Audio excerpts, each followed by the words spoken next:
Hi everyone, my name is Ankita Dhondial and I am onco nutritionist at zenonco.io. हमारा आज का topic है dietary fats and how they help in cancer treatment. So सबसे पहले हम जानते हैं कि डाइटरी फैट्स होते क्या हैं. सो फैट्स आर मैक्रोन्यूट्रिएंट्स. जैसे कि हमने पहले भी बात करी है कार्बोहाइड्रेट्स के बारे में, प्रोटीन्स के बारे में, ऐसे ही फैट्स भी एक मैक्रोन्यूट्रिएंट हैं जो कि हमारी बॉडी में फ्यूल प्रोवाइड करने का काम करते हैं. अब फैट्स होते हैं दो टाइप्स के, सैचुरेटेड और अनसैचुरेटेड. सो जो सैचुरेटेड फैट्स होते हैं वो सॉलिड होते हैं रूम टेम्परेचर पे, जैसे कि बटर, चीज़ या फिर मैं बात करूँ ये सारे ट्रांस फैट्स होते हैं जो कि बैड फैट्स कहलाते हैं. इसी तरीके से जो अनसैचुरेटेड फैट्स होते हैं वो होते हैं लिक्विड एट रूम टेम्परेचर, जैसे ऑयल्स, जैसे canola oil, sunflower oil, safflower oil. So ये सारे होते हैं अनसैचुरेटेड फैट्स. तो अनसैचुरेटेड फैट्स के फर्दर दो क्लासेस होते हैं, monounsaturated and polyunsaturated. So mono और polyunsaturated fats are considered जो कि हेल्दी फैट्स होते हैं, जिसमें ओमेगा 3, ओमेगा 6 फैटी एसिड्स भी आते हैं, जिसके बारे में हमने कई बार डिस्कस किया है, जो कि हमारे लिए हेल्दी होते हैं. They are helping in lowering the cholesterol levels. So अगर हम डाइटरी फैट्स को ऐसे बात करें जो कि हमारी डाइट में एक फ्यूल का काम करते हैं, जो कि अगर हम हमारी बॉडी में नहीं है, जिसका फंक्शन होता है कि वो न्यूट्रिएंट्स को बॉडी में ट्रैवल करने में हेल्प करते हैं, हमारी बॉडी में ऑयल का काम करते हैं, हमारी बॉडी में बहुत ही इंपॉर्टेंट एस्पेक्ट है, कुशनिंग का काम करते हैं. तो फैट्स का बहुत ही इंपॉर्टेंट रोल है. इसीलिए बहुत ज़रूरी है कि अगर हमारी, कई बार मैंने सुना है पेशेंट से या कि हम अपने डाइट से फैट्स रिमूव कर देते हैं, हम ऑयल फ्री डाइट खाना शुरू कर देते हैं, बट फैट भी एक इम्पॉर्टेंट रोल प्ले करता है. So there are again two types of fats. एक होता है विजिबल फैट्स और एक होता है invisible fats. So visible fats वो होते हैं जो हम अपनी आंखों से देख पाते हैं, यानी कि आप बता सकते हो कि ये फ्राइड फूड्स हैं, जैसे ऑयली फूड, जैसे पूरी, पराठा, जिसमें हम ऑयल डाल रहे हैं, यानी कि सब्जी में हम ऑयल डाल रहे हैं या दाल में हम घी डाल रहे हैं, सारी चीज़ें. एक होता है इनविजिबल फैट्स, जिसमें आप फैट्स देख नहीं सकते, बट जैसे मिल्क में फैट होता है, पनीर में फैट होता है, नट्स में फैट्स होता है. सो ये सारी चीज़ें होती है इनविजिबल फैट्स. तो ये भी दो तरीके के फैट्स होते हैं जिसको हमें समझना बहुत ज़रूरी है. अब हम बात करते हैं कि कोलेस्ट्रॉल, बहुत बार जब मैंने देखा है कीमोथेरेपी के टाइम पे पेशेंट्स के कोलेस्ट्रॉल लेवल्स बढ़ जाते हैं, वो कई बार स्टेरॉइड्स की वजह से होता है. तो हमें इनका भी बहुत इंपॉर्टेंट रोल है, क्योंकि कोलेस्ट्रॉल हमारी बॉडी में ही जितना रिक्वायर्ड है वो बॉडी में ही प्रोड्यूस होता है. जो हम एक्स्ट्रा अगर डाइट में लेते हैं, सो वो कहलाता है कि हम एक्स्ट्रा डाइट ले रहे हैं या एक्स्ट्रा फैट्स खा रहे हैं.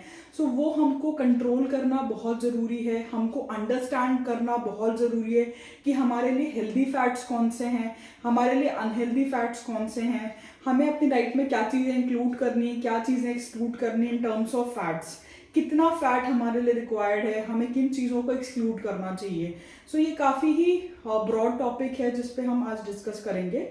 सो हेल्दी फैट्स में अगर मैं बात करूं तो जो अनसैचुरेटेड फैट्स हैं, यानी कि मोनो और पॉली, वो काफ़ी ज़्यादा हेल्दी होते हैं, जो लिक्विड फॉर्म में होते हैं, जैसे कि canola oil, rice bran oil, mustard oil, जो लिक्विड फॉर्म में होते हैं, जो ओमेगा 3, ओमेगा 6 के फॉर्म में होते हैं, वो हमारे लिए हेल्दी होते हैं. बट उसकी भी रिक्वायरमेंट डिपेंड करता है कि हम कितना कंज्यूम करते हैं.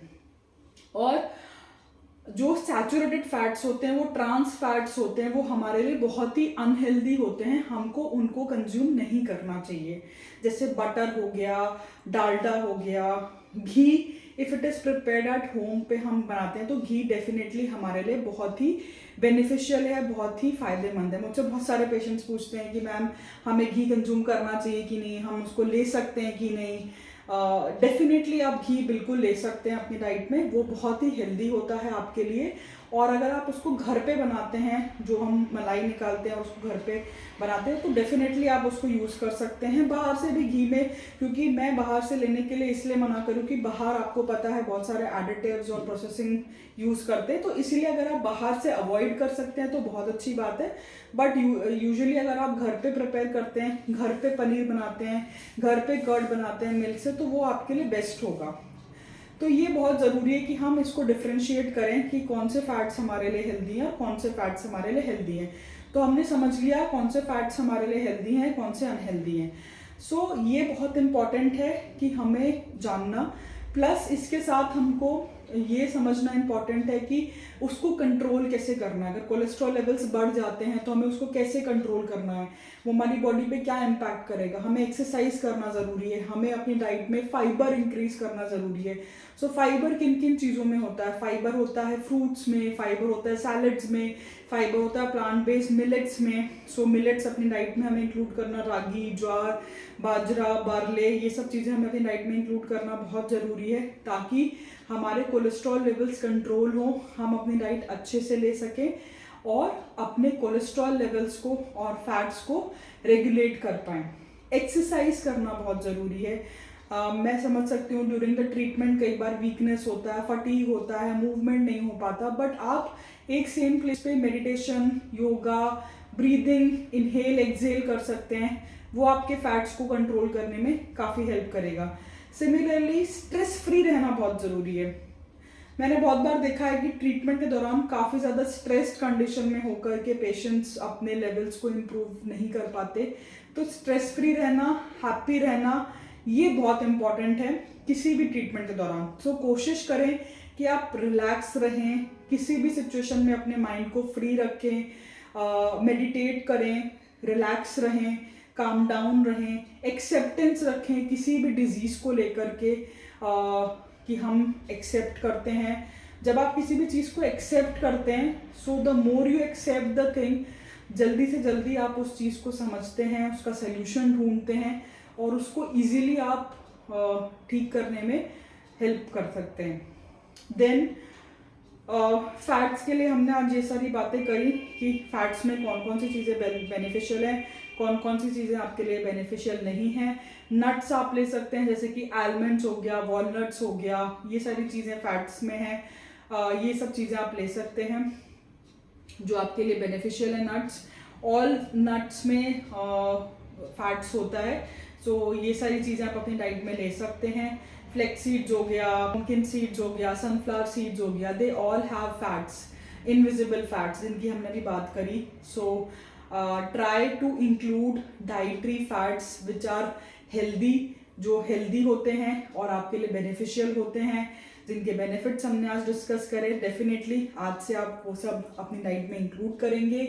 एंड आई होप आपको ये वीडियो पसंद आया हो। नेक्स्ट वीडियो में मिलते हैं नेक्स्ट इन्फॉर्मेशन के साथ। Till then stay safe and stay healthy. Thank you.